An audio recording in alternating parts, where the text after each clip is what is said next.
Today I'm going to be sharing my top 20 best DIYs from 2020.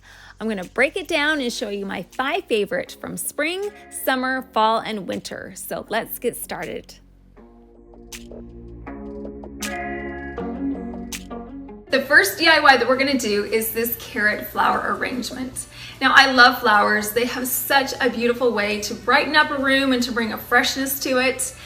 This container that I'm using, I got from Home Goods and it was on clearance for $8, so I totally scored there. And this is what else you're gonna need to make this arrangement.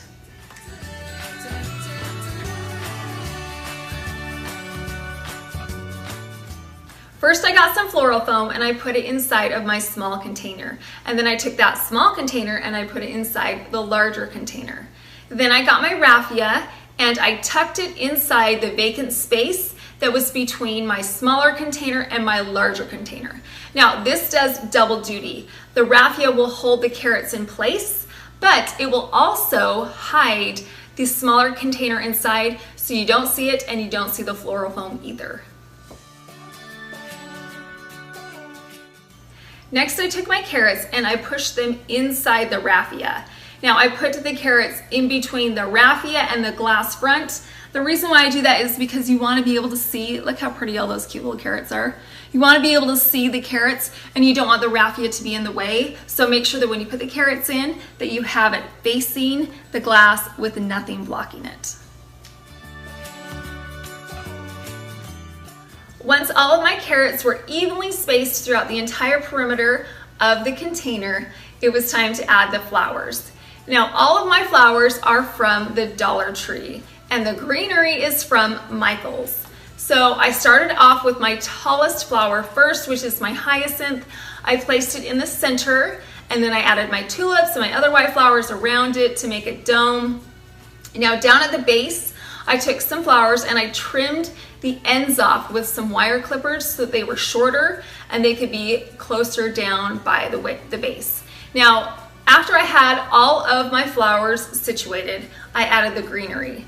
Now, I love the way that this Greenery looks. I specifically chose it because I wanted it to kind of be floppy and hang and billow over the container.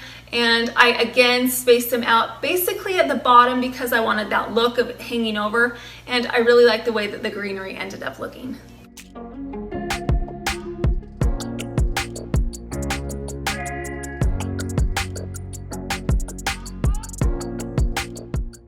Now, you can't have Easter without a few little bunnies hopping around. They are all dressed up and ready for Easter.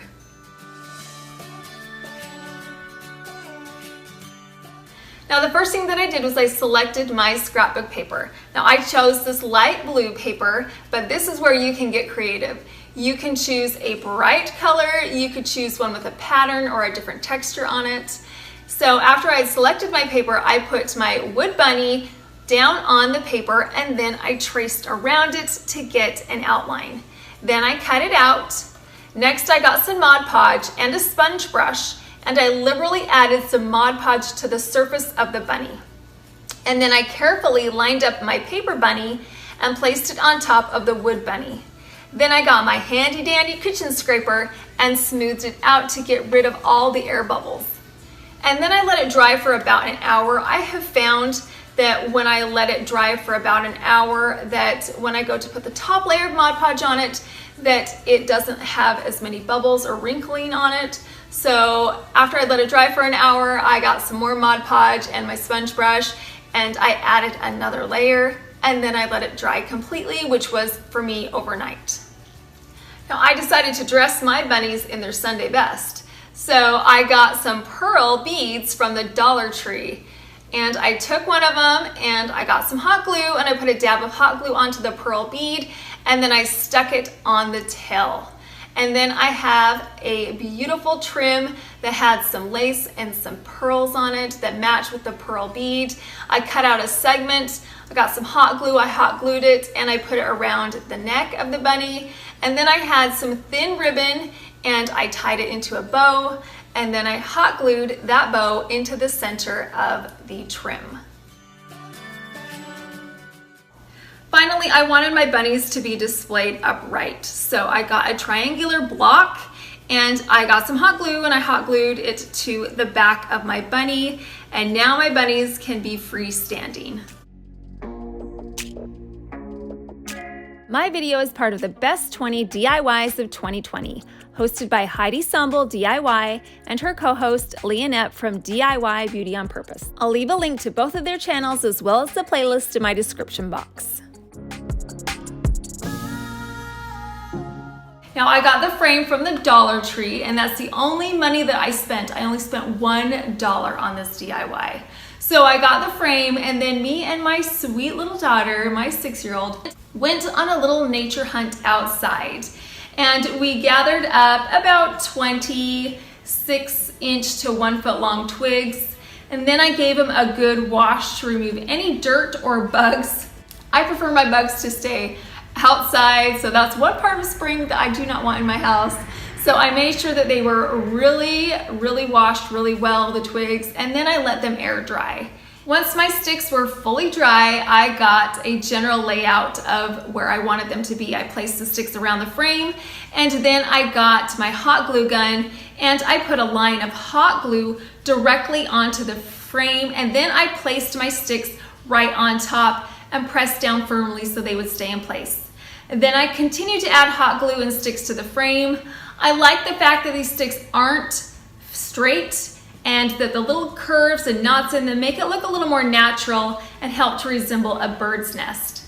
After I was hot gluing everything into place, I let it dry, and to make it look a little more natural, I got some of the smaller sticks and I put those basically in the corners where the straight sticks didn't reach all the way across the bottom or the sides of the frame.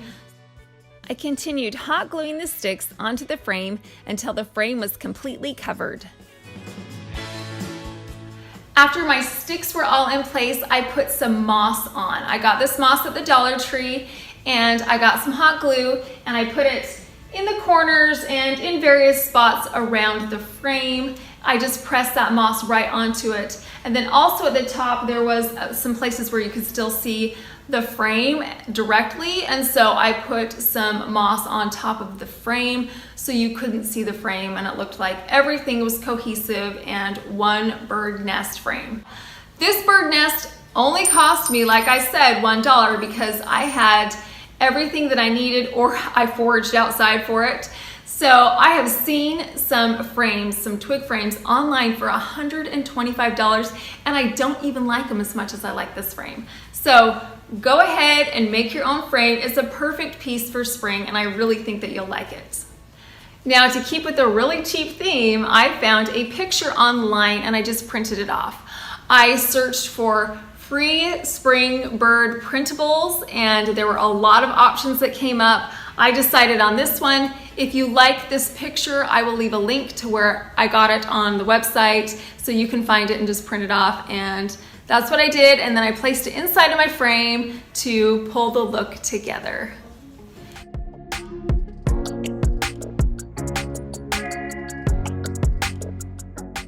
Now, I love decorating with flower arrangements. They bring such a bright, cheerful feeling to a room. And one of the flowers that I love to work with the most are orchids. They are so classy and they fit in with so many different styles and tastes and seasons. The only drawback to orchids is that they can be really pricey. Take, for instance, this arrangement that I found at Horchow on the website. It was $450 for 2 stems. That's gonna be a no from me, so I thought I would use it as an inspiration piece so I could make this orchid arrangement for $14, which is a much more reasonable price.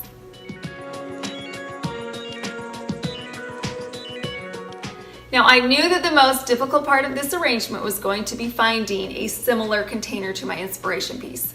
So I hit up my local thrift store and I found 2 separate pieces. The first piece is a candlestick. It is the perfect size and shape. It's really heavy and it's going to be a great base for my container. The best part is that it was only $2.99. And as I kept looking through the shelves, I found this lovely glass bowl that had an offset top that fit into my inspiration piece perfectly. It was $3.99, and I thought if I put this large bowl on top of my candlestick, it will make a perfect container that mimics the inspiration piece very nicely.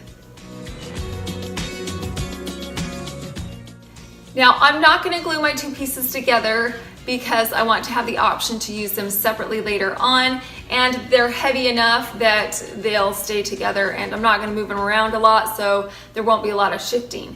However, if you did find two pieces that you wanted to glue together, I would recommend using E6000.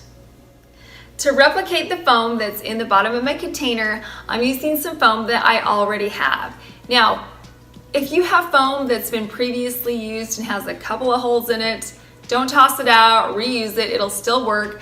That's what I'm doing here. I'm using some pieces that I previously used that had a few holes in it. That's not a big deal. My flowers will still stay in the foam really nicely.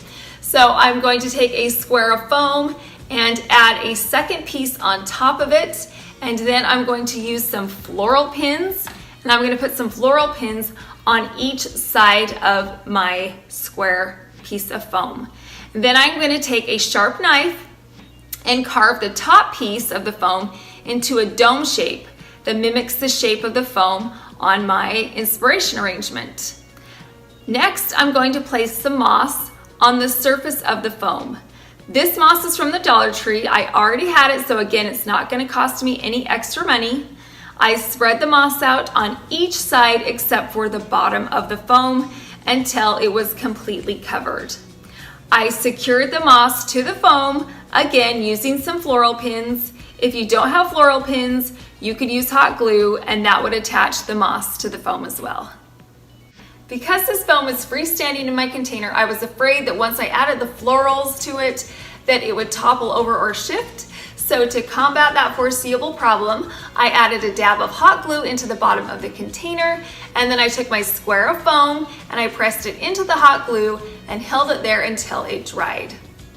Now, the thing about hot glue is that if I wanted to use this container later on for a different project, I could just peel back that hot glue and the container would be good as new.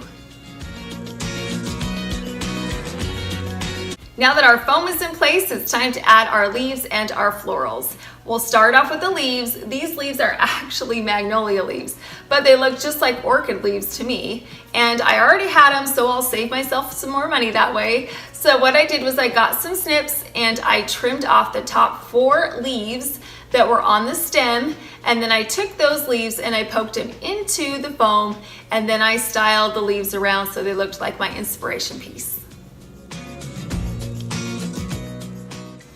Now it's time to add our beautiful orchid stems. Now I got these orchid stems at Michael's. They were $5.99 a piece. However, on the day that I went, all of the florals were 40% off, and on the day that I went, I had a coupon for an additional 20% off of my entire purchase. And so I'm gonna get my receipt here. It says that for both of my floral stems, I spent $7.19, which is a great deal because orchid stems can be really expensive. So I'm gonna round that down. Hope you guys are okay with that. We'll just say it was $7 for these 2 stems of orchids. So what I did with these orchids was I took them and I began to bend them. The first one down on the bottom, I bent it into an arch so it looked like the piece that was in my inspiration, the same beautiful arch, and then I placed it into the front side of my floral foam.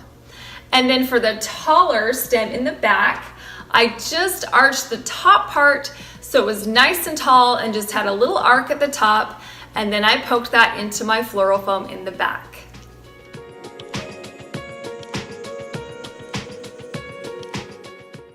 Now I have to say it was really nice to have an inspiration piece to duplicate, because I knew exactly where to put my floral stems, I knew exactly how to curve them, I knew the exact number of leaves that I needed. So if you have seen a flower arrangement that's way out of your price range, but you really want it, then just take it and use it as your inspiration piece. Or if you're a novice floral arranger and you really want to get started, mimicking a flower arrangement that you've seen that you really love is a great place to start. Now I knew that the trickiest part of this arrangement was going to be these sticks. My inspiration piece, the sticks were acrylic. I couldn't find anything like that, so I opted just to paint some wooden dowels white, and I think it looks fantastic. It's not a big deal to switch things out. So luckily I had these wooden dowels at home. I just found them in my craft stash, and I got them out and I decided that they needed to be painted. So I took them outside and I poked them into some of this foam. I spray painted it with some chalk paint that I got at Walmart. I did a few coats and then I let it dry for about 20 minutes, and then I took the sticks out of the foam, turned them upside down so that the bare part was at the top, and then I sprayed those so the entire sticks were white, and then I let them dry completely, which for me was overnight. Now I needed 3 separate pieces of wooden dowel. One for the back, one for the front, and then one that went horizontally across the center.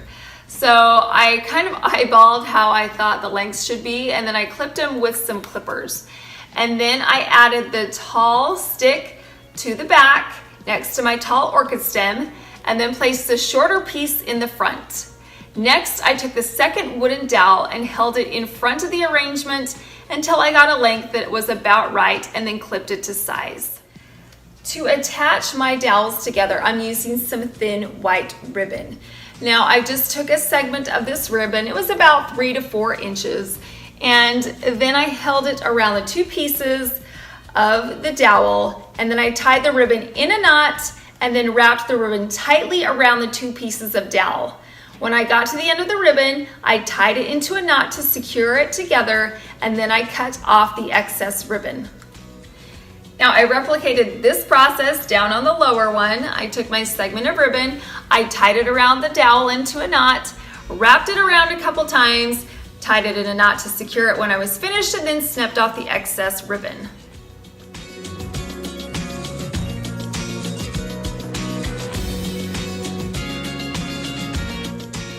Now I can't believe how great this arrangement turned out. In my opinion, it looks really similar to the inspiration piece. I don't know, what do you think? Does it look like the inspiration piece to you? The best part about this arrangement was, of course, the price. By using a few thrifted items, some orchid stems that I got on sale, and some items that I found around the house, it only ended up costing me $14, which is a $436 savings, which I can definitely get behind.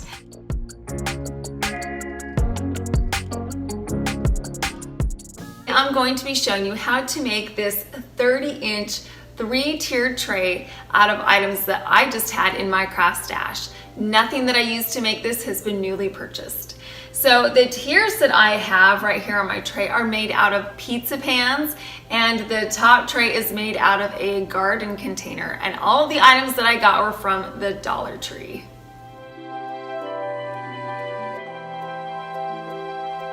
For this center pole in the middle, I am using a stair spindle that was left over from a project that I did a few months back. I made a breakfast in bed tray, and I just cut off the decorative pieces that I used for legs on my breakfast in bed tray. And so I had this leftover piece of spindle that was just straight and tapered, and I thought it would be great to be the center point to my tiered tray. In order to attach everything together, I'm going to need to drill some holes to make access points in each of my metal pieces. So I got my drill and a measuring tape and a pencil, and I measured the center of each of my pieces. I made a mark where the center was, and then I got my drill and I drilled a hole right where the mark was in the center. Then I repeated the process on my second pizza pan tray. For my floral container, I flipped it upside down, measured the base, found the center, made a mark, and then drilled a hole completely through. Since my stair spindle was already white, I decided to paint the metal pieces white as well, so everything would be cohesive. I got some white chalk spray paint, and I took my pieces outside and I gave them a coat of white chalk spray paint. I began painting them upside down first. I painted the spray paint on each piece until it was completely covered and no metal was showing. I let my plates and my container dry for about 1 hour before flipping them over and painting the front side. Again, I painted the pieces thoroughly until the entire piece was completely saturated in paint. And then I let my pieces dry for about 1 hour. To give my painted pieces a rustic farmhouse look, I decided to sand down the edges. So I got a piece of light grit sandpaper and I sanded the edge of my pizza trays and my container. I did it lightly. This way it didn't take off too much of the paint, but I still got that weathered look that I was going for.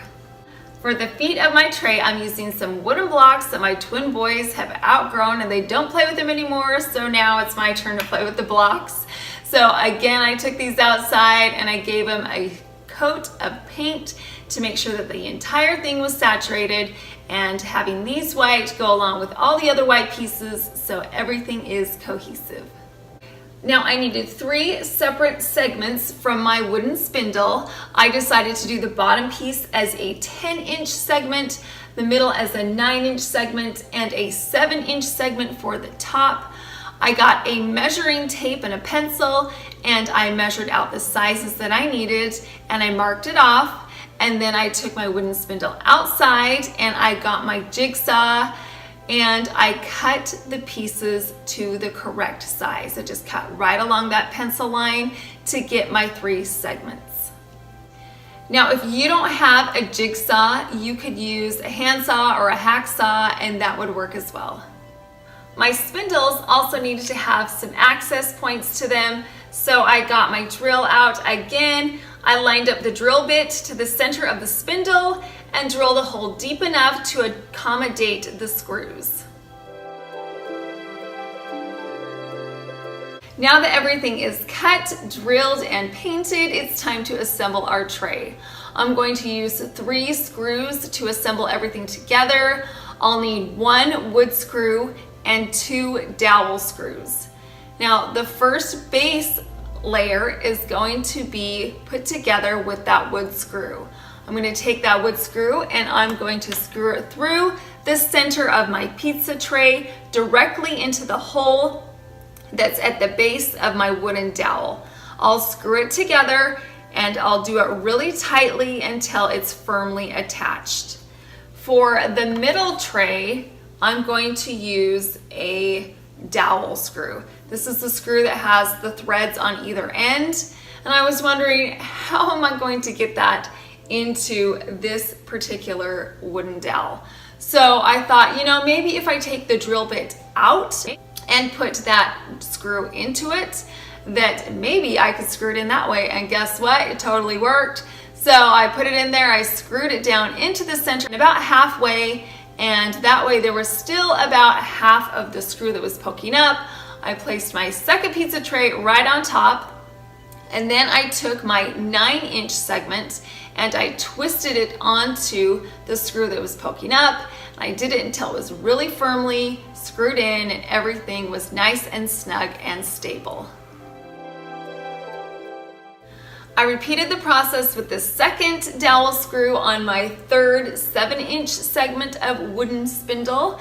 I lined up the screw with the hole in the bottom of my floral container, and I pressed that floral container through the screw, and then I took that 7-inch segment of wooden dowel and I twisted it onto the screw that was poking up through the top of the center of the floral container until it was really snug and securely in place.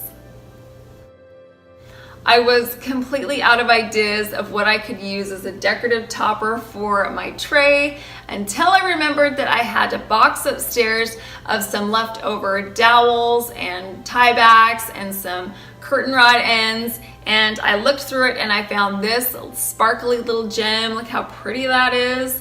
And I knew that this would be perfect at the top of my tier tray. And since the wooden spindle already had a hole in the top, it would be perfect for this, because this decorative end has a screw at the end and I could just twist it right in, which is what I did. I twisted it on until it was really snug, and I really think that this piece elevates the entire look of the tiered tray. The final step is to add those wooden block feet. So I got some hot glue and I put a dab of hot glue onto the bottom of the tray, and I spaced my 3 blocks out equally at the base to keep the tray even and sturdy.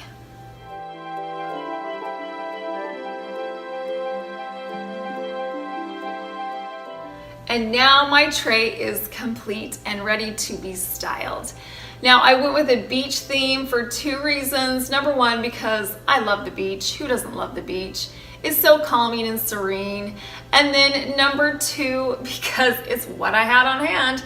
So I had all these beach materials and seashells and everything, and so I knew that they would be a great addition to my tiered tray. I have a wooden box that reminds me of a treasure chest. I have some beautiful turquoise ribbons and some tan ribbons that remind me of the ocean and the beach. I have some shells, of course, you gotta have a whole bunch of shells, and I have some succulents that I put around in various places, and I also have a garland of some driftwood that I got at Ross last year, so I put those in some different places, and then I put a Seize the Day sign on there. Now, I just printed this sign off on my computer, I cut it out, and I placed it inside of the frame.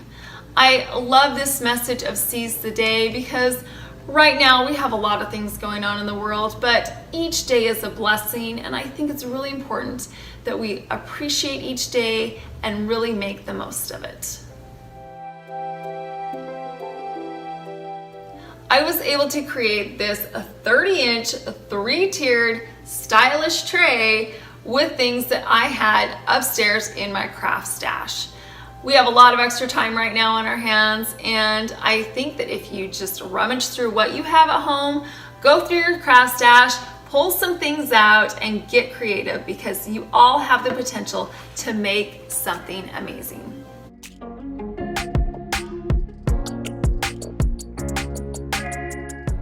The container that I'm using for my flower arrangement is from Home Goods, and it was originally $19.99, but I got a screaming deal on it. You could see it had been marked down a couple of times, and I picked it up for $4.50. And it's a blank slate, so it's gonna go with so many different seasons and pieces of decor. So I'm going to do a semi-permanent treatment to this container.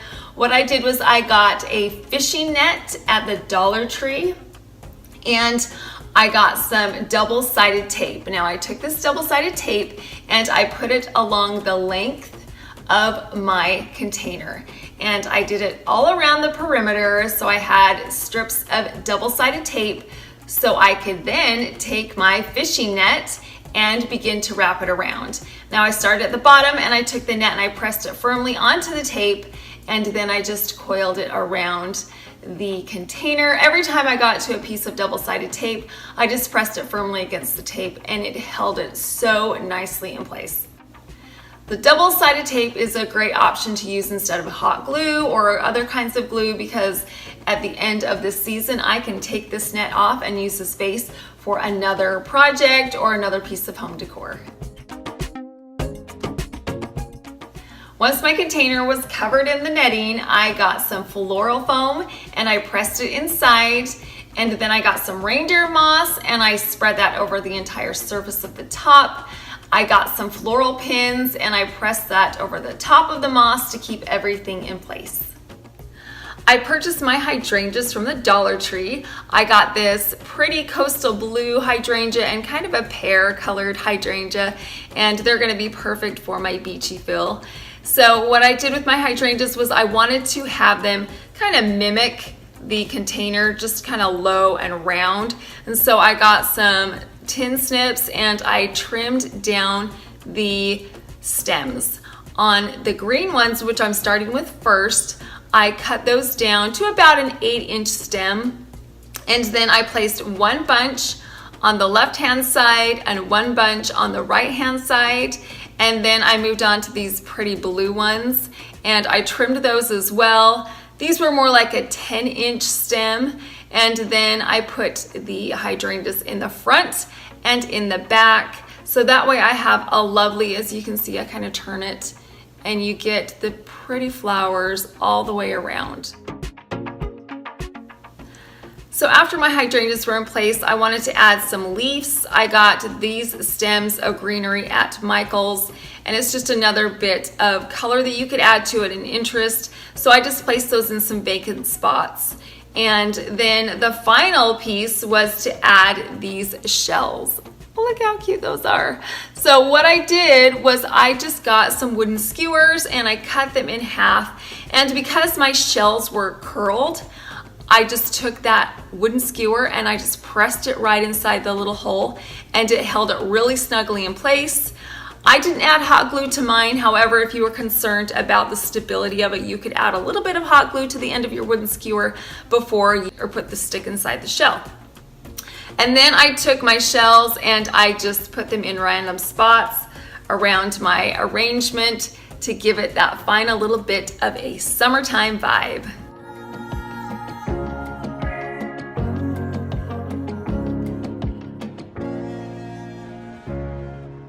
My first project is a lemon and fresh magnolia centerpiece. I'm going to start off with 2 containers. You're going to need 2 different sizes. The first one needs to be glass. That way when you put the lemons inside, you'll be able to see through the glass and see the lemon slices. And then your second container needs to be able to fit inside of your larger container and still have a gap in between. Now I have about a 1/2 inch gap between my large container and my smaller center container, which is the perfect space so that I can place in my lemons. Now I have cut my lemons to about a 1/4 inch slice. Dependent on the size of your containers, you could do thicker or thinner, but what we want to do is we want to make sure that they can fit in nicely and still be tight enough that they will be able to stand up. So what I'm gonna do is I'm just gonna set my lemon slices right inside of my container. It's gonna be like playing Connect 4, only everybody's a winner. So I'm gonna make my first layer down at the beginning, at the base. Just put my lemons inside. And you want them to be tight, like right next to each other. So just kind of jam them in there. Get them as close as you can to each other without overlapping. So once your first lemons are down, what you're gonna wanna do is on your next layer, you're gonna wanna put it right in between, right in that dip. So it's kind of like you're stacking bricks. So just keep continuing to put those lemons in, stacking those lemons up until your entire container is filled with the lemon slices. Okay, now all of my lemon slices are stacked, and I'm gonna turn it around for you so you can see how nicely they look. I ended up using 3 lemons, and again, that will vary dependent on how large or small your container is on how many lemons you're gonna need. So now I'm going to add some water to my large mason jar in the center. And then in the center of this, I'm going to use some magnolia leaves and flowers. I have a magnolia tree in my yard, and right now they are blooming. They are so beautiful. And so I knew that this was going to be a perfect choice for my centerpiece. I have seen some arrangements with hydrangeas in there with a bunch of different varying colors that look so pretty as well. So just pick a flower that fits in with your decor and with your style. So I'm choosing to put them inside. I'm just gonna add them in. Oh, they smell so lovely, so beautiful. And because they have leaves that are kind of hanging down, it blocks the front portion of the lip of my container, so you can't really see that there's another container inside, and it's just gonna look so beautiful. This arrangement was so easy to make and so affordable. The only thing that I had to purchase were the lemons. I had everything else, and it's going to fit in perfectly with my home decor or be a showstopper as a centerpiece.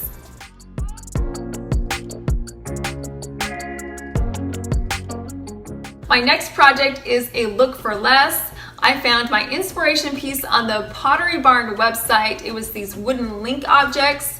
I just fell in love with them. However, I did not fall in love with the price. It was $99 and that was just too much for me to pay.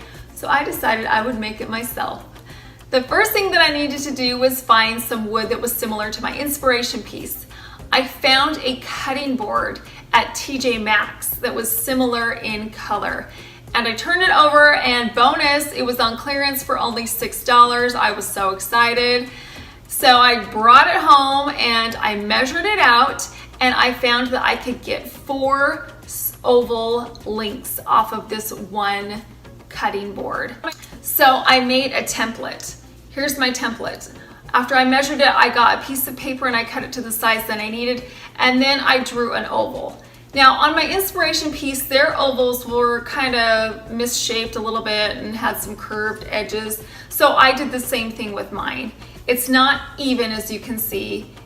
And when I drew it out, I kind of made some parts thicker and some parts a little bit thinner. I traced out my ovals with a white colored pencil. That way I could see it when I was cutting. The first thing that I did was I got my drill and I drilled access hole points into the center of the ovals. This way I could set my saw blade inside of that and it would be an access hole point. That way I wouldn't have to cut through the sides of the links.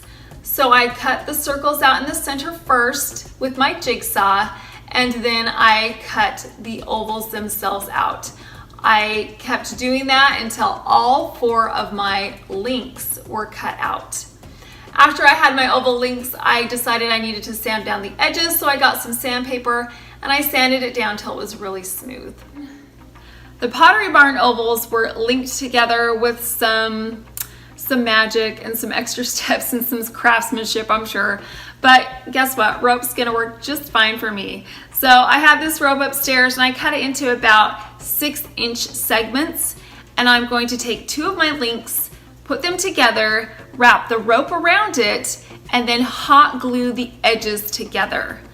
I repeated this 3 times to link all 4 of my wooden ovals together. The final thing that I'm going to do to my links is I'm going to add some coconut oil to seal up the wood and to bring out the wood grain.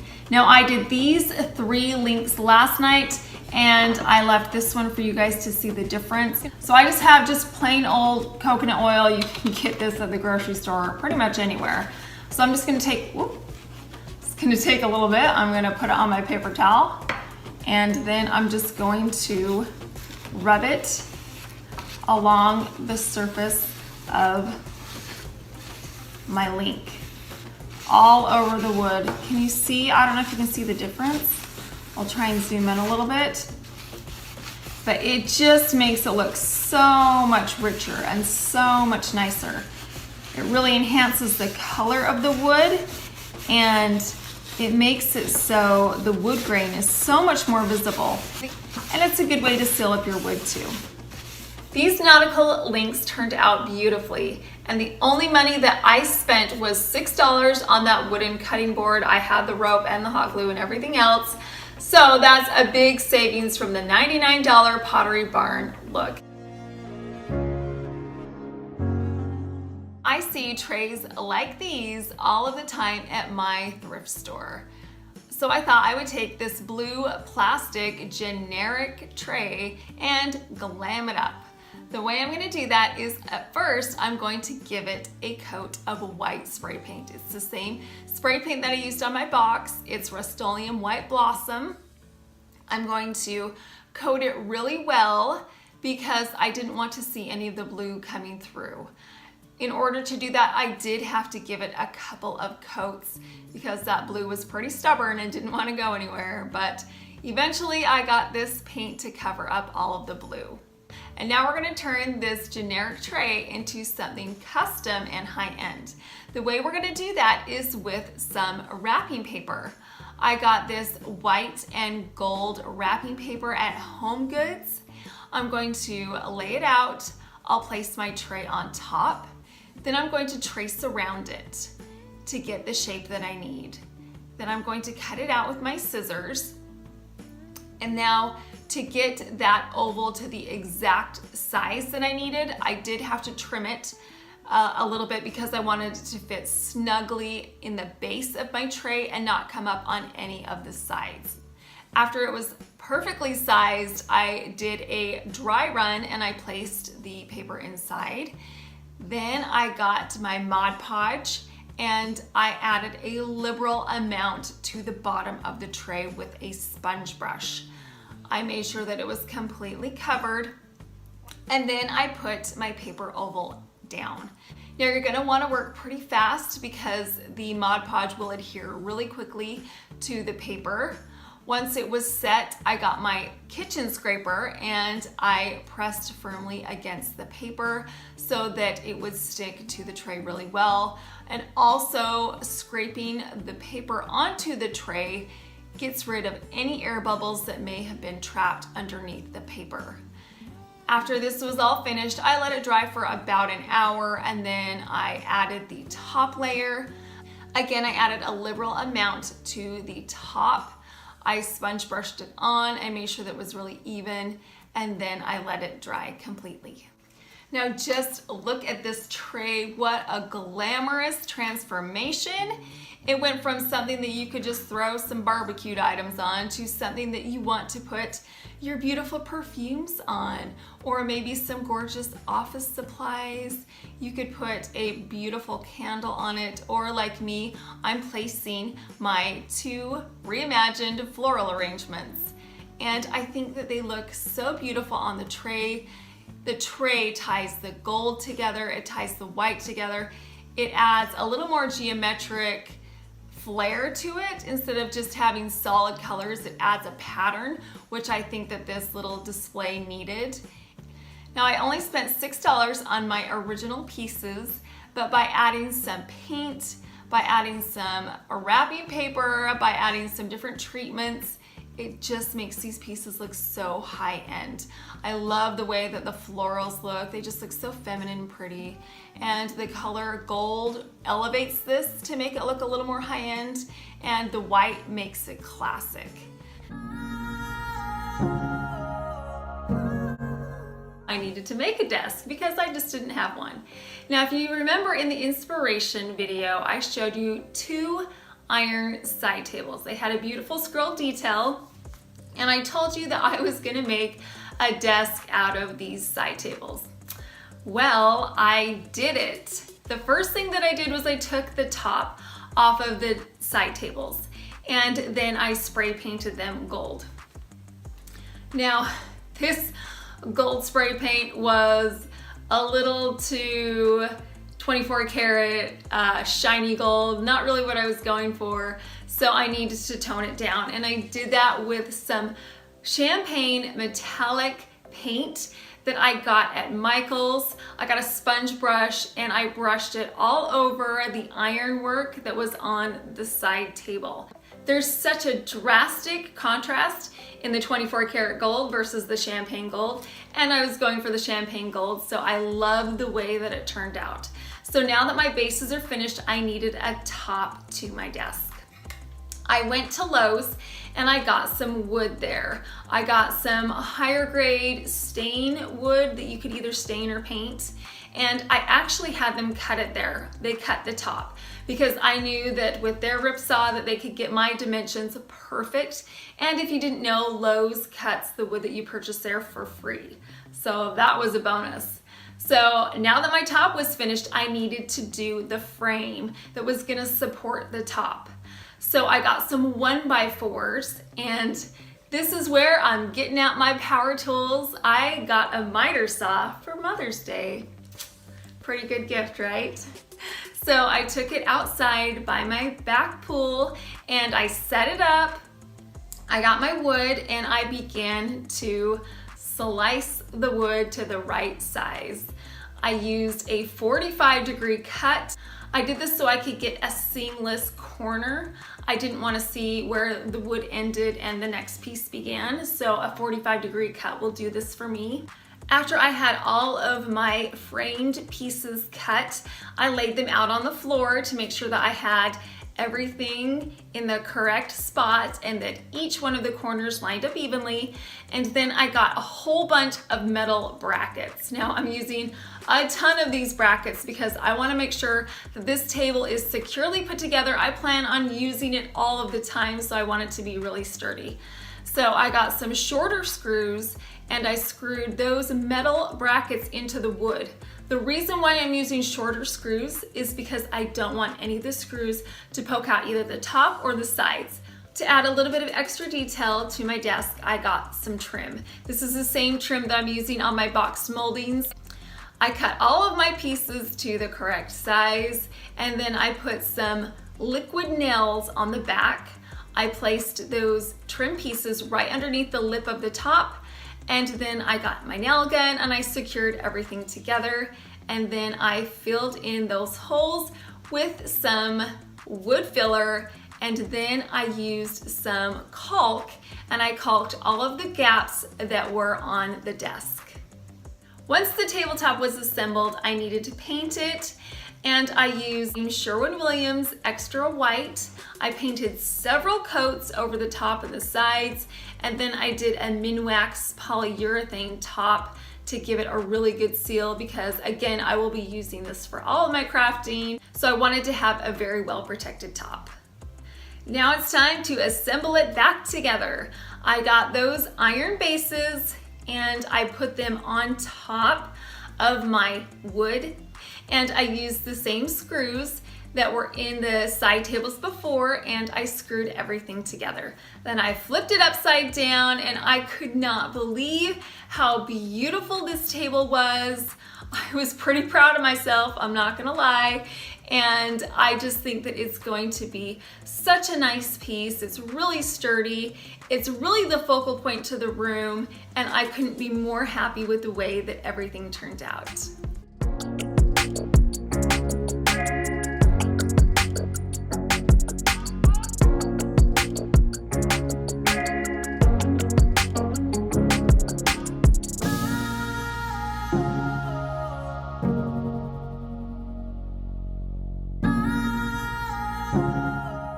These plastic pumpkins are from the Dollar Tree. They have so many options there of sizes and shapes.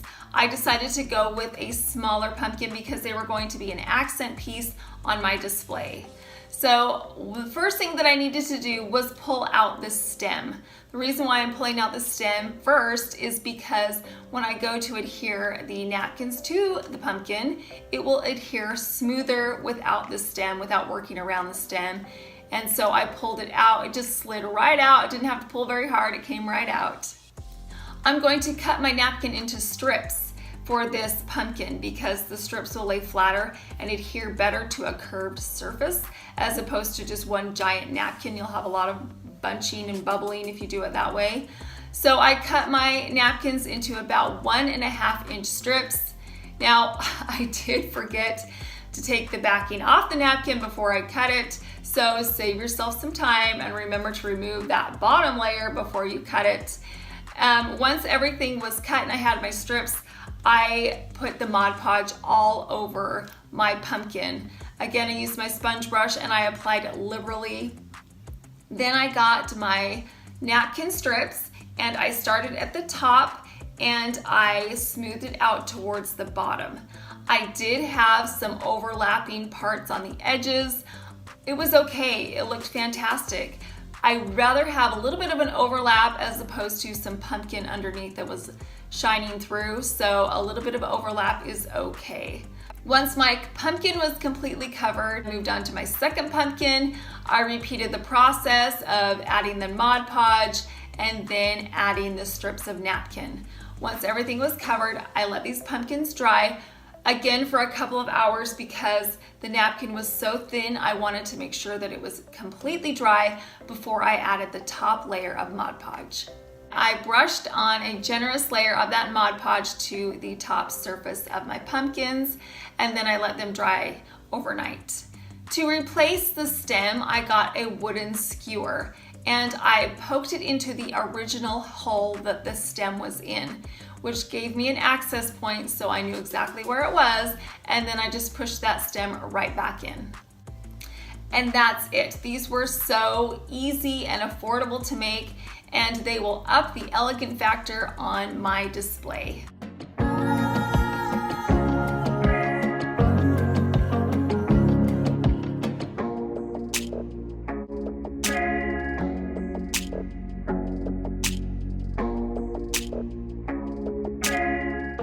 Now, I have seen votive candle holders like this online, and they are a pretty penny. But we are not gonna spend a pretty penny. We're gonna start off with a glass vase that I got at the Dollar Tree, and I'm also going to get some rubber bands. I got a variety pack of rubber bands that had different sizes. I put the rubber bands on my vase in no particular order. I just placed them on there. Some were close together, some were a little more spread apart. I even did a few that were diagonal. Just no rhyme or reason. However they fit on your vase, just stick them on there.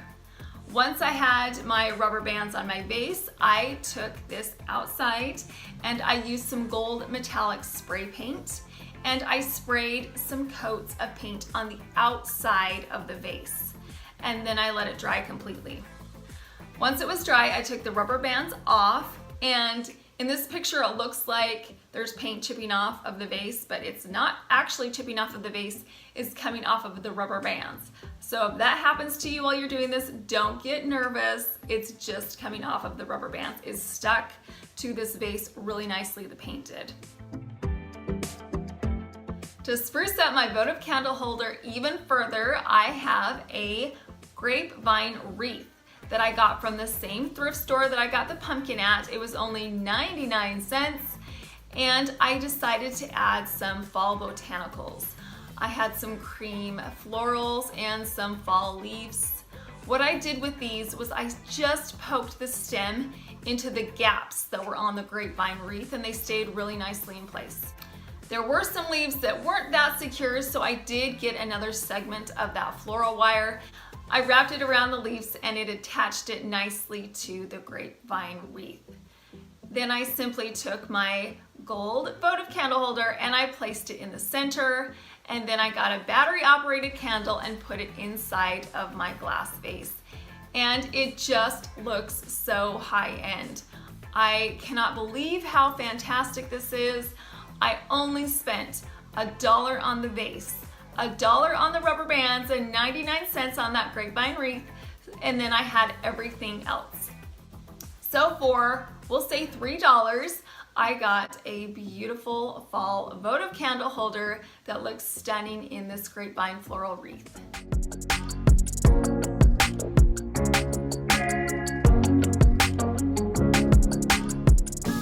I got this pumpkin at my local thrift store and it was only $2.99, which is a score because, as you know, these pumpkins can get really expensive. So I was so excited when I saw that it was only $2.99. I'm gonna bling this pumpkin out with some gold bling wrap that I got at the Dollar Tree. I'm going to cut this bling wrap into strips. I want to have thin lines of sparkle going down vertically around the entire pumpkin. I cut the strips into a variety of lengths. I removed the paper backing and then placed the top of the line of bling by the stem and then pressed the sticky bling firmly onto the pumpkin. I continued placing the strips of bling fairly close together. I wanted the entire pumpkin to sparkle and shine, so I made sure that there was plenty of bling on this pumpkin.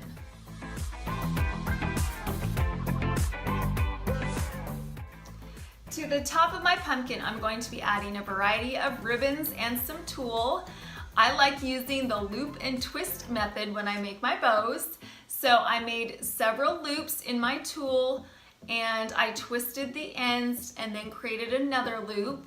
To secure the loops together, I'm using some thin floral wire. I cut a few segments a couple inches long and I wrapped that wire around the bottom portion of the loops and then twisted the wire together.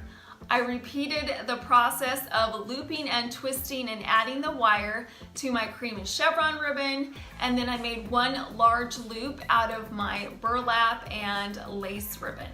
My wire was long enough that it had some excess coming off the end after I twisted it. I did that on purpose because now I can combine all of these ribbons. I'll place them on top of each other and I can take that excess wire and twist it together, which secures all of the ribbons together to create one large ribbon. Now you may be wondering, that's such a nice bow, but how are you going to attach that to your pumpkin? Well, I have a trick for you. I'm going to get a thumbtack and I'm going to press it halfway into the pumpkin. And then with that excess wire coming out of the back portion of my bow, I'm going to wrap that around the tack. Once it's firmly around the tack, really tight, I'm going to press that tack all the way into the pumpkin, and now my bow is securely attached to my pumpkin. I'm also going to be adding a floral pick, these beautiful cream florals, and I'm going to do it the same way with that excess wire. I'll just wrap that wire around the floral stem and it will stay in place.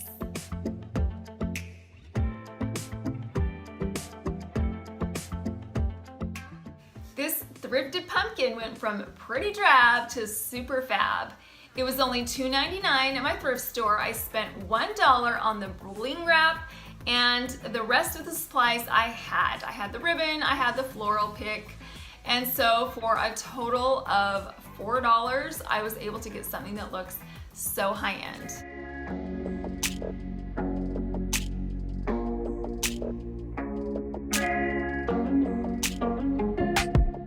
Our first project is to take this plastic clear Dollar Tree bowl and give it a makeover.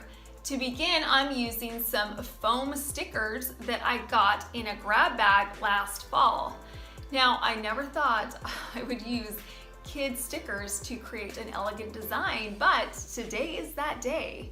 So I took these stickers and I removed the paper on the back. Then I placed these stickers in a flower design. I actually used that vacant space where I had pulled the stickers out as a template. So I put those floral petals right back into the space where I originally had removed them. By doing this, I can ensure my petals are evenly spaced. If I was adding the stickers to my bowl freehand, it would be crooked in a minute. So this is a great method to help keep everything straight. For some added detail, I took the small centers I had poked out of the petal and placed them around to create a starburst effect. So in this package of foam stickers were some leaves. They did not have the sticky backing, so I needed to create my own sticky backing, and I did that with some double-sided tape. I put a few pieces on the back side of my foam leaf, and then I pressed them in the spaces between the florals on my bowl. Now that my design is all set, I'm going to paint the inside of the bowl. I'm going to use some Valspar Mirror spray paint. I got this at Target. I sprayed the inside of the bowl. I made sure it was well coated, especially where the stickers were located. I let this dry, which only took 10 minutes. It was really quick. I flipped that bowl over, and then I used some gold metallic Rust-Oleum spray paint for the outside. I sprayed the paint evenly and carefully, and I made sure that the bowl was completely covered in paint, especially around the stickers. This way I'll end up with sharp, crisp lines. Once the gold paint was completely dry, it was time to remove the stickers. I began to pull the stickers away from the bowl, and I was so excited. It looks so cool. The mirror paint is so shiny, and I love the contrast between the gold paint and the metallic silver on the floral leaf design. As you can see, I put in some beautiful fall florals in my bowl. You could add some mini pumpkins or some acorns. Everyone that sees this bowl thinks that it's either glass or metal, and they're shocked when I tell them that it's simply a clear plastic Dollar Tree bowl that got a makeover with a little bit of paint and some fall stickers.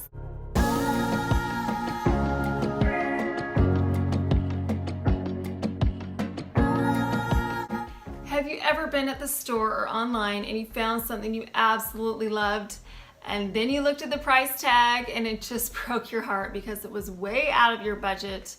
Well, that's what happened to me when I saw this set of 2 branch wall art pieces on the Horchow website. This 3D art is cast brass in an antique gold leaf frame with crystal detail. This set of 2 was $1,500 for 2. So, oh, and that didn't even include shipping. It was like $165 for shipping too. That's not gonna happen. So I am going to recreate it, and it cost me only $22. To begin, I got some canvas at the Dollar Tree. They are 11 by 14 in size, and I will say that my inspiration piece was 24 inches wide by 42 inches tall, so it is quite larger than my piece that I'm gonna make, but that's okay, mine's gonna be just perfect. So with my canvas, I'm going to first trace out my branch detail. I'm gonna do it with just a regular old pencil.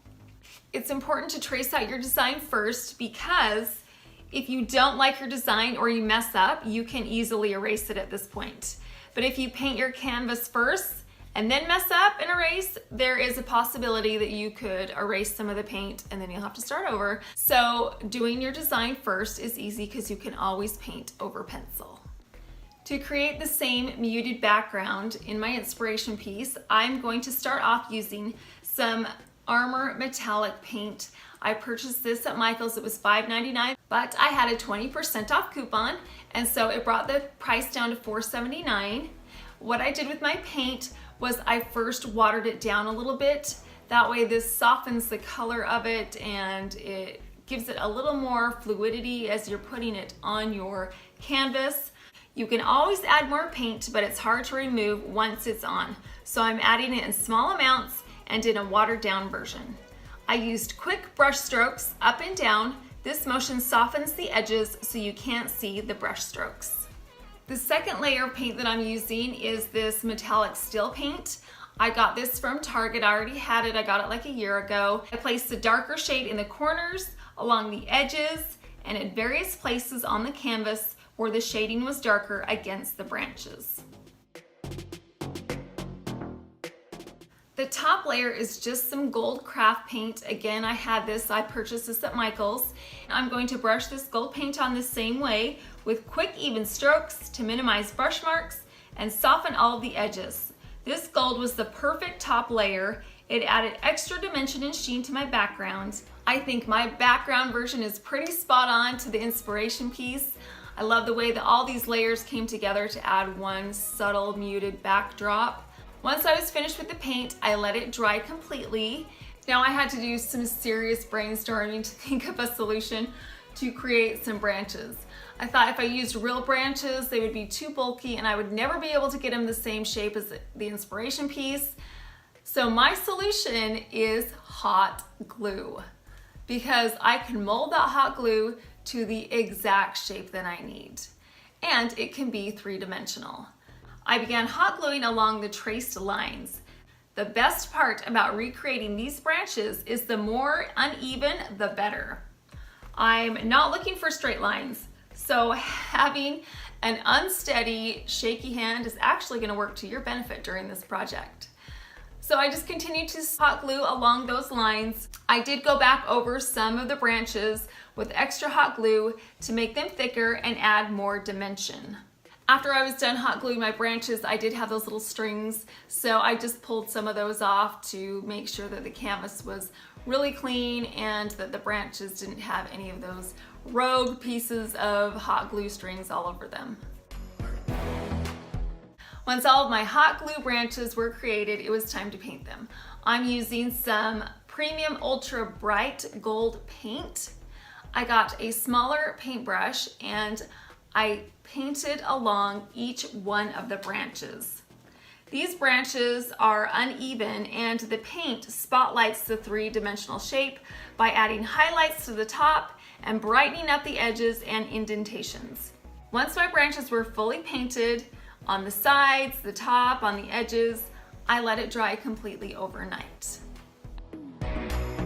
Now it's time for my favorite part, and that is to add the sparkle. I got this bag of glass vase fillers on clearance for 62 cents. So hello, that was such a great score. And I picked out the clear pieces. Again, I'm using my hot glue gun.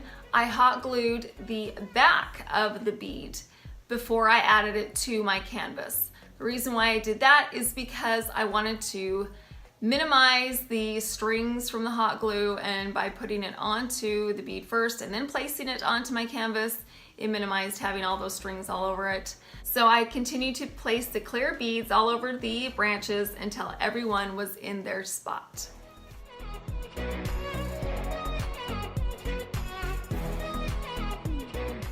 Now that my artwork is all finished, it's time to place them in my frames. Now the frames were the biggest cost to this project. I got them at Michael's, however, I got there on a day where the frames were 70% off. So my 11 by 14 sized gold frame was originally 22 something, and I ended up getting them for $6.90 a piece, which is great because these are classy frames. If I ever want to change out the canvas, I can switch it out for something else, and the frames are just timeless. So I needed to first remove the matte and the glass. Since this is 3D, we don't need the glass in place. So I took those out, and then I put my artwork inside and placed the backing on again, and now my artwork is finished.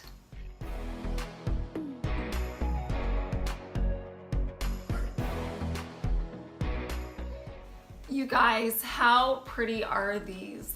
I can't believe how similar they are to my inspiration piece, and we recreated it for so much less. Let's go over the cost breakdown really fast. I spent $2 on the canvas.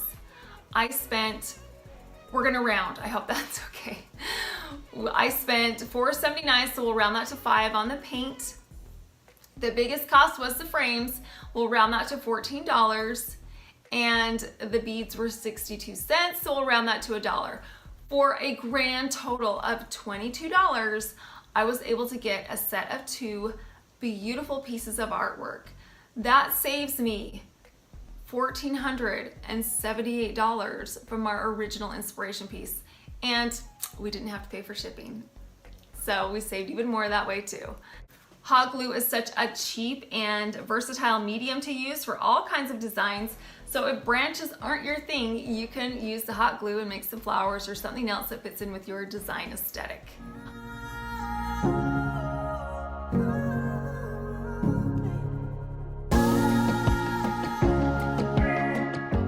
For today's project, I have braved 7 years bad luck to show you how to make this broken mirror Christmas tree, and I think it was worth it.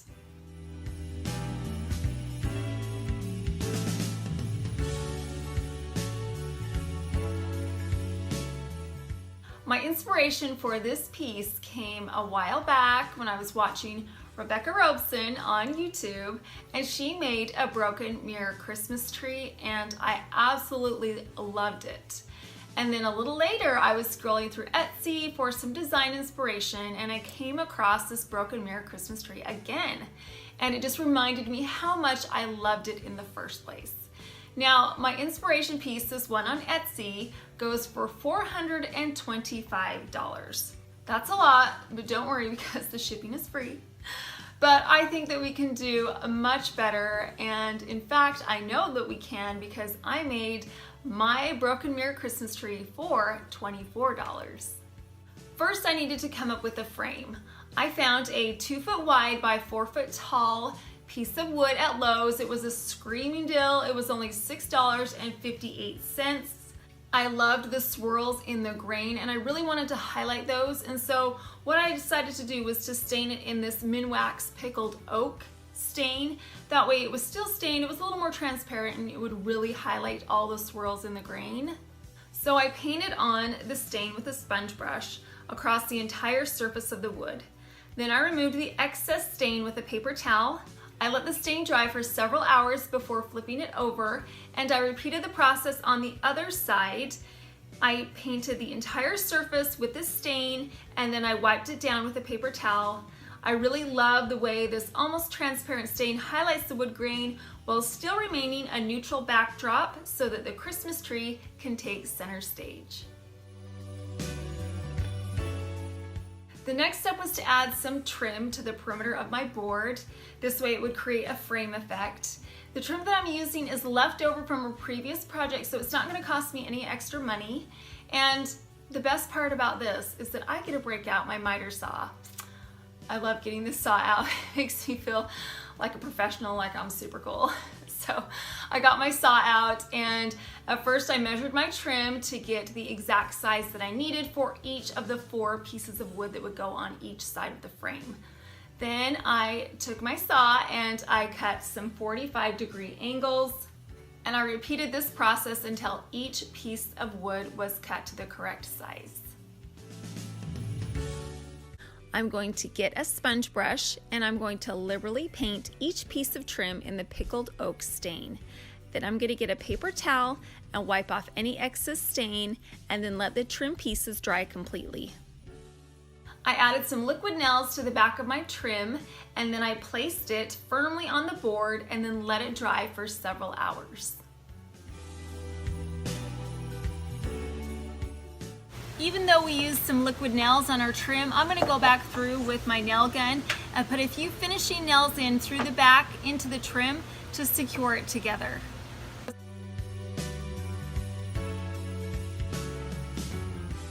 The final step was to fill in the corner edges with a little wood filler so there wouldn't be any gaps in the seams where the trim came together.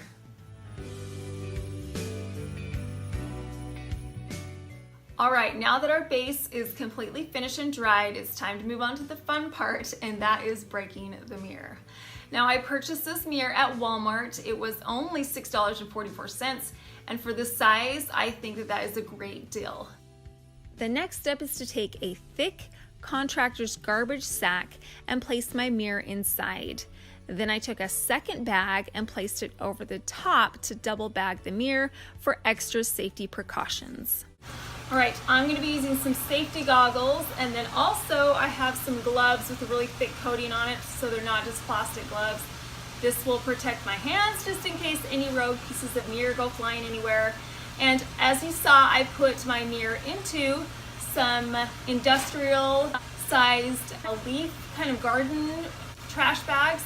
They're really thick, so if there's any extra mirror, it will not come through these bags. And then I have a hammer.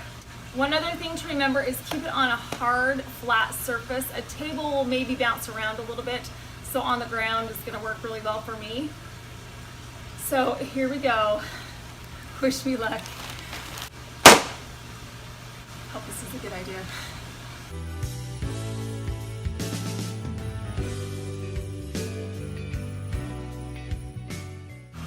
If you're having a hard time breaking the glass with this side, flip it around to the other side and that will work really well.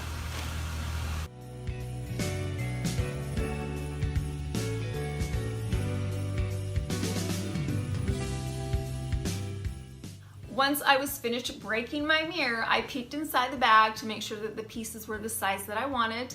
When I was satisfied, I took the mirror very carefully out of those lawn bags, and then I placed it right back on top of the lawn bag.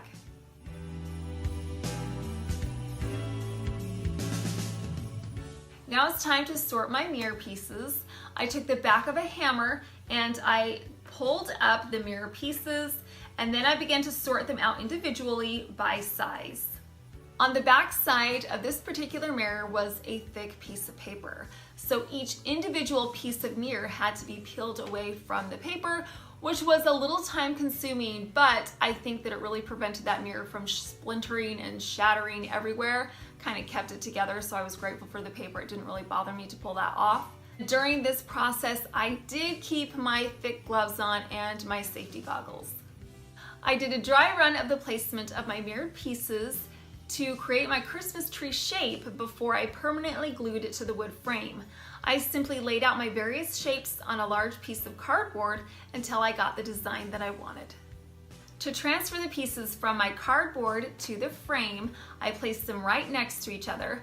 I started at the top with the star. I continued to transfer the pieces of mirror from my poster board to my wood board until each piece was in the perfect spot to shape my Christmas tree. To the back of my mirrored pieces, I'm adding E6000.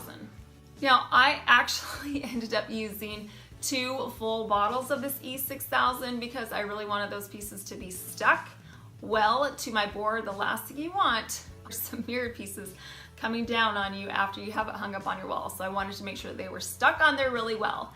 So I added a liberal amount to the back of each of the mirrored pieces, and I slowly and methodically worked my way down the tree until each piece had been glued in place, and then I let the glue dry for 24 hours.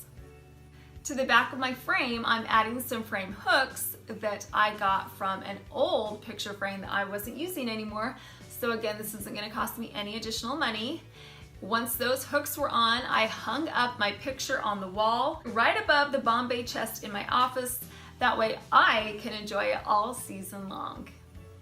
To add some more seasonal detail to my display, I decided to add some of these beautiful snowflakes. I hung them from the ceiling. What I did was I got some fishing line and I tied it to the snowflake, and then I got a thumbtack and I wrapped the fishing line around the thumbtack, and then I poked it into the ceiling at various heights. The flurry of snowflakes adds such a wintry feeling to my display. To the surface of my Bombay chest, I'm going to be adding a thick, lush garland filled with twinkly lights, copper and gold mesh bows, a variety of gold poinsettias, and plenty of stems of berries to make the garland look full and lush. In the center, I have this set of wood skis, and the wood stain on these wood skis match perfectly with the wood stain that's on the board for my tree. And finally, I added some copper mercury glass candlesticks and my yarn cone Christmas trees that I made last year. So let's quickly go over the costs of our project.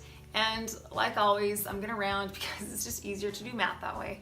So the wood was $6.50. The mirror was $6.50. The stain was $5, and the 2 tubes of E6000 was $6. I had everything else. So if you add all that together, it's $24. That is a savings of $401 over our inspiration piece. I am so thrilled with the way that this turned out. I'm actually disappointed that I didn't do this project earlier, but now I have a beautiful piece of seasonal decor that I can keep and display for years to come.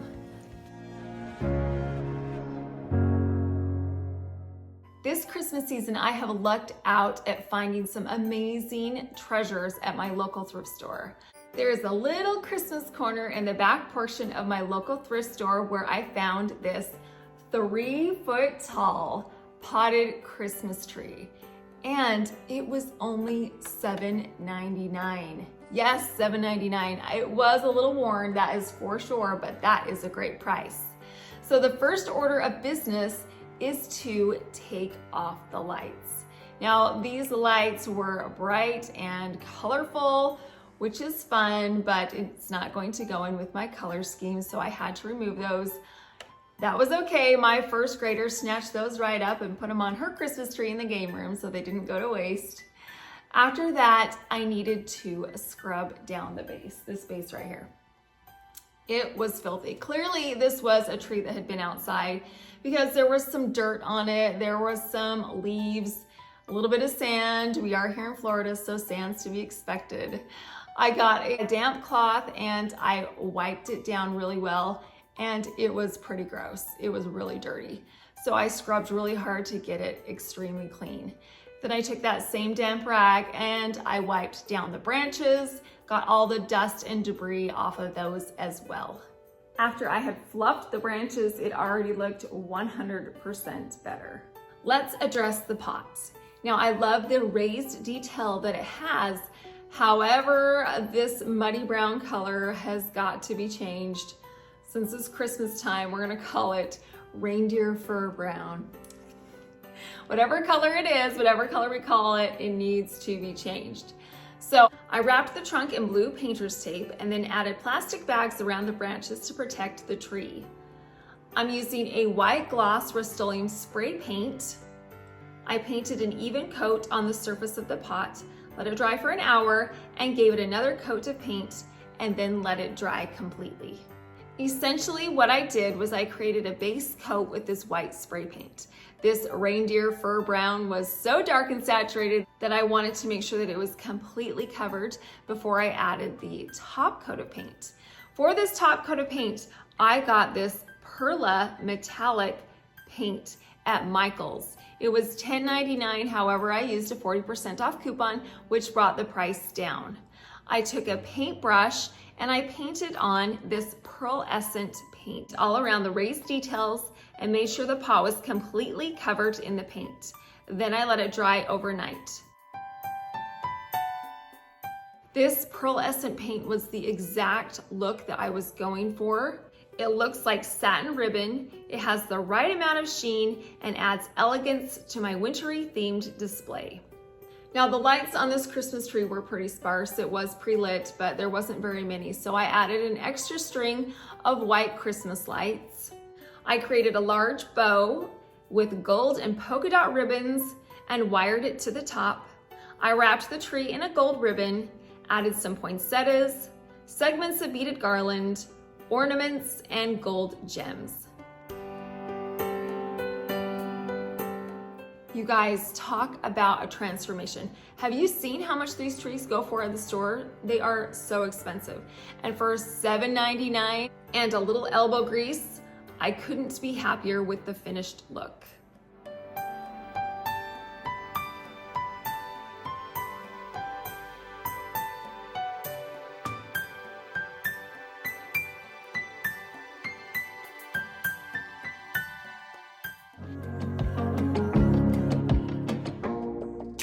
Our first project is to turn this Dollar Tree choppy mat into a beautiful custom Christmas sign surrounded by holiday botanicals.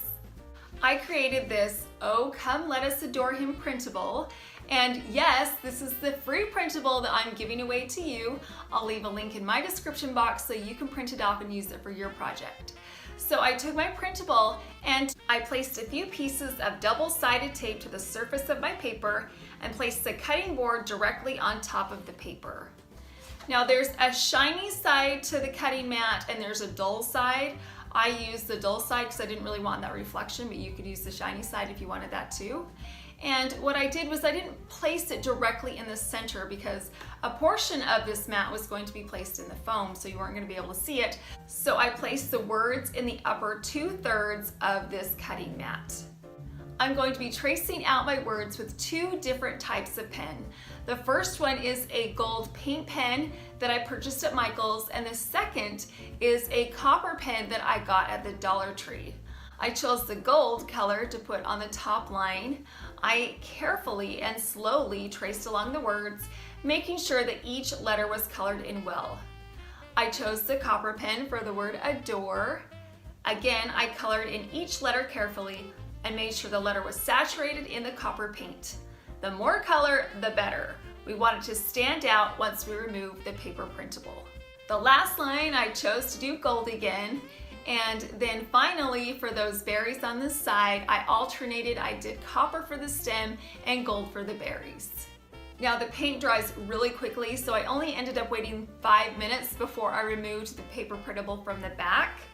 This is a great way to customize a sign without using a Cricut or a Silhouette. However, if you do have a cutting machine, you can still use this mat, cut out your vinyl lettering, and place that on instead. To hold my sign in place, I'm using a block of floral foam, and I'm going to be placing it on top of a square of styrofoam.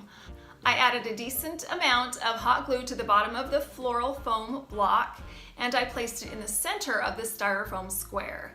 Then I got a few floral pins. I added 1 pin to each of the sides, and now it is stuck in place and will hold my sign really nicely. I took a sharp knife and cut a line down the center of the floral foam and then added my cutting board sign. I lined it up with the knife slit and shimmied it down into the floral foam.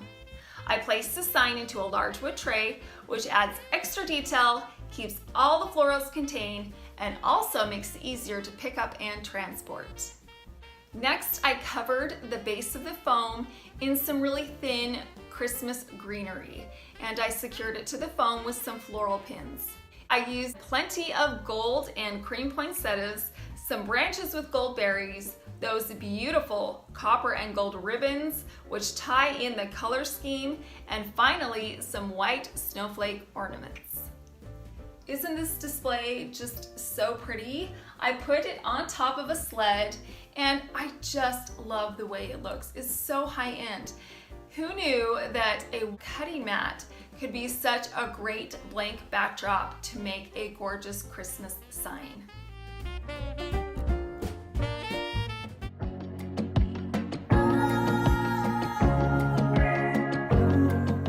I love decorating with nativities for Christmas.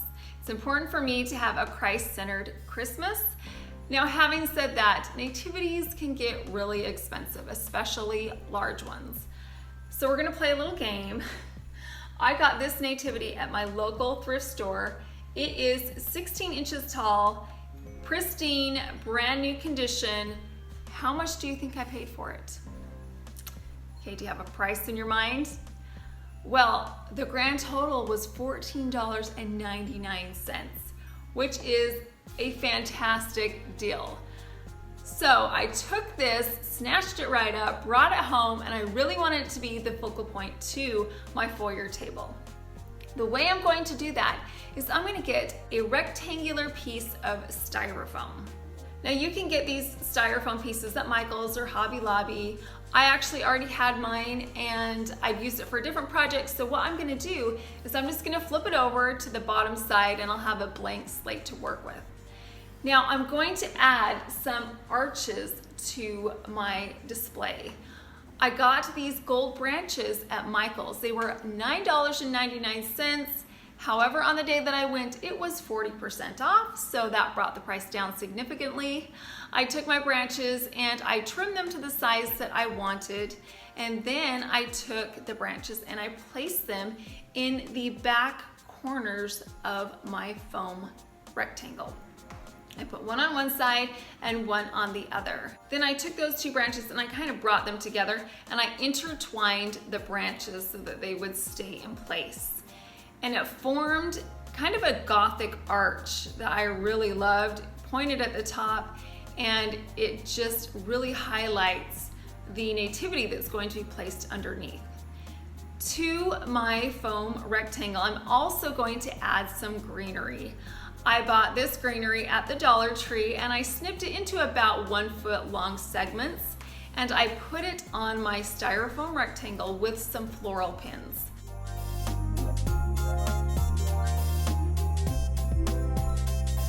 I also got a string of battery operated lights and I put those right over the top of the greenery, and I secured them again to the floral foam with some of those floral pins. I also added some ribbons, some gold and copper ribbons. They are so pretty and it really brings in that color scheme that I'm going for. I have some gorgeous poinsettias in gold and cream. I added some Dollar Tree ornaments, as well as a few gold berries, some pine cones, and seed pods. Finally, I placed my nativity directly in the center of my scene. This was such an easy project. You could recreate this look with any size nativity, swap out my color scheme for yours, and you'd have an elegant Christmas display. It has a grand, elegant feel while keeping the cost down. Make sure you check out those local thrift stores. You never know what you're going to be able to find.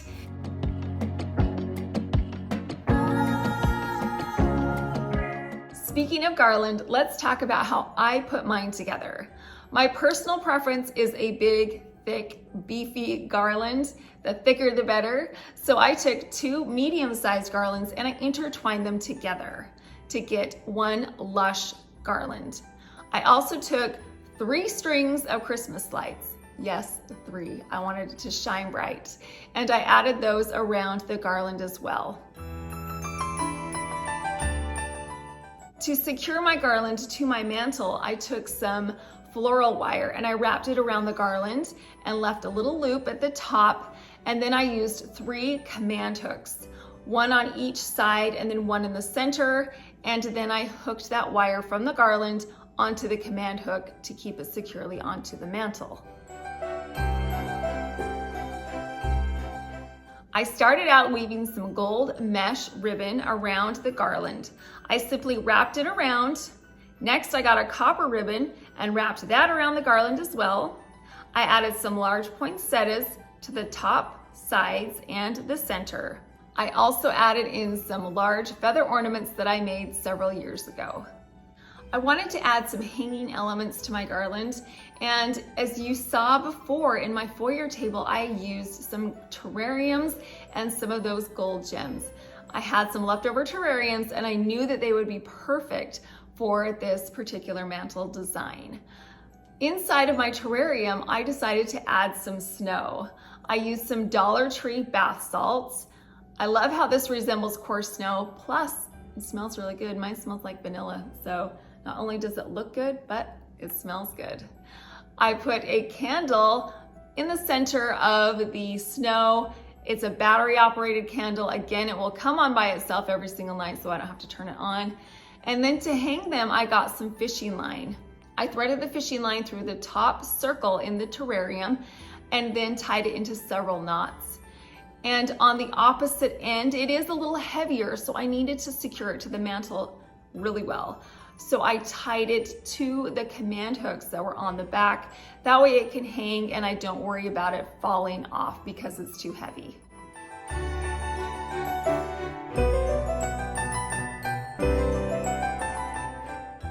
The second element is going to be some more of those gold gems that I got at Target. Again, I took that fishing line and I poked it through the hole in the top of the gem, tied it into a knot, and then on the opposite end, I tied the fishing line around an ornament hook. That way I can hang it at any location on my garland. At this point, I just began adding ornaments and more poinsettias and some pine cones, some pretty reflective crystals, and some gold berries. I am in love with the way that this garland turned out. It's such a statement piece in this room. The DIYs add a classy touch while keeping the costs down. One of my favorite things to do is to turn the lights off at night, sit on the couch, and admire the glow. I think it's more impressive with the lights dimmed. The sparkles from the individual pieces shine, and the flicker from the candles add movement and make this piece come alive.